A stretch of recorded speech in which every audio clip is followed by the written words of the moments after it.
श्री राम समर्थ। दिसंबर 27।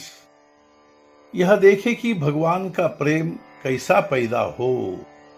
संत का दर्शन हुआ, लेकिन उनके आसपास के लोग देखे तो हमें बुरे दिखाई देते हैं। हम अस्पताल देखने के लिए गए तो वहां हमें हट्टे कट्टे लोग कैसे दिखाई देंगे। ऐसा सोचना क्या गलत नहीं है कि हमारी गृहस्थी की अड़चन संत दूर करे, उसे हटाने के लिए किसी और के पास जाए, संत के पास नहीं।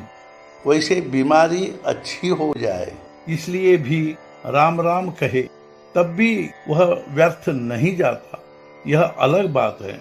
सत्पुरुषों के हम पर बहुत उपकार हैं, क्योंकि उन्होंने बीमारी का निदान ढूंढ निकाला।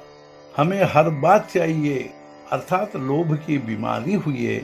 जहाँ यह चाहिए वह नहीं चाहिए कि हवस निर्माण हुई, वहाँ निश्चय ही संतोष नहीं होता। हमारे भजन पूजन का क्या हेतु होगा, वह समझकर करे तो काम होगा।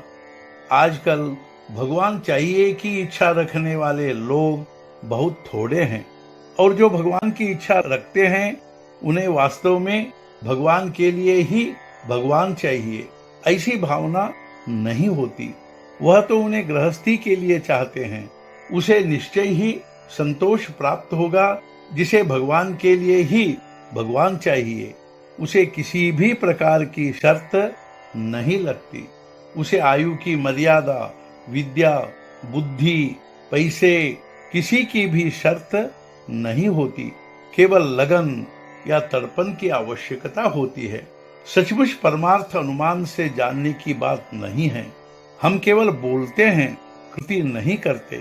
इसलिए हमें ऐसा लगता है कि परमार्थ हमारे बस की बात नहीं है। न करने वाला काफी बहाने बनाता है। अर्जुन को भगवान ने युद्ध में सम्मिलित होने के लिए कहा। अर्जुन जब बहाने बनाने लगा तब भगवान को दुख हुआ। देह बुद्धि और अभिमान के कारण भगवान की आज्ञाओं के लिए बहाने खड़े होते हैं। हमें व्यवहार में बहाने बनाने की आदत हो गई है। प्रयाग में बेटी बीमार हुई तो मनुष्य तुरंत वहां जाता है, और काशी जाना हो तो कहता है अभी संयोग नहीं आया है।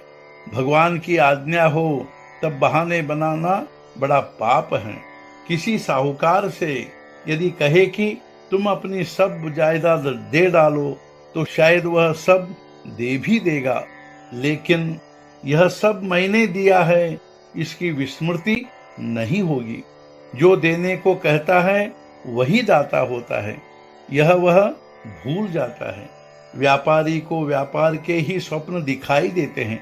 उसी प्रकार हम जिसका सहवास करते हैं उसी से प्रेम होता है। यह देखे कि भगवान के प्रति प्रेम कैसे पैदा हो। सहवास, निश्चय या आत्मविस्मरण के कारण भगवान से प्रेम होता है। बहुत दिन तक किसी मकान में रहने से उस मकान के बारे में प्रेम उत्पन्न होता है न।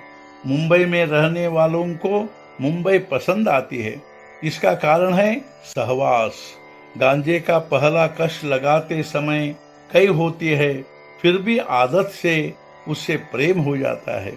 नापसंद या अप्रिय पति के साथ यदि विवाह हुआ तो भी लड़की निश्चय से उसे प्रेम करना सीखती है, यानी प्रेम निश्चय से आता है। राम अपने हृदय में है, यह भावना हम रखे। राम से मैं अलग नहीं हूँ और वह मेरे हृदय में है, ऐसा दृढ़ निश्चय करके वह भावना बढ़ानी चाहिए।